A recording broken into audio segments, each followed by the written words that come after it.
തും സബ്ജക്റ്റായി വന്നാൽ ക്രിയ ഹോയിൽ അവസാനിക്കും.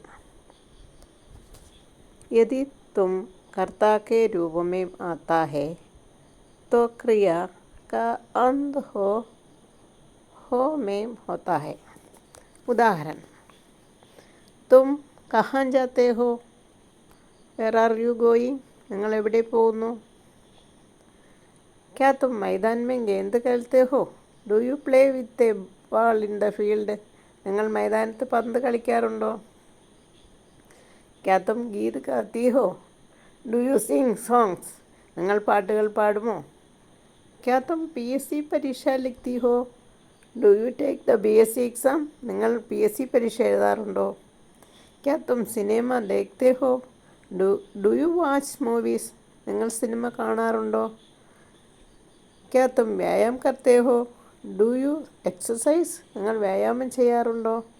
क्या तुम ध्यान से गाड़ी चलाते हो? Do you drive carefully? നിങ്ങൾ ശ്രദ്ധയോടെയാണോ വാഹനം ഓടിക്കുന്നത്? Thank you for the watching.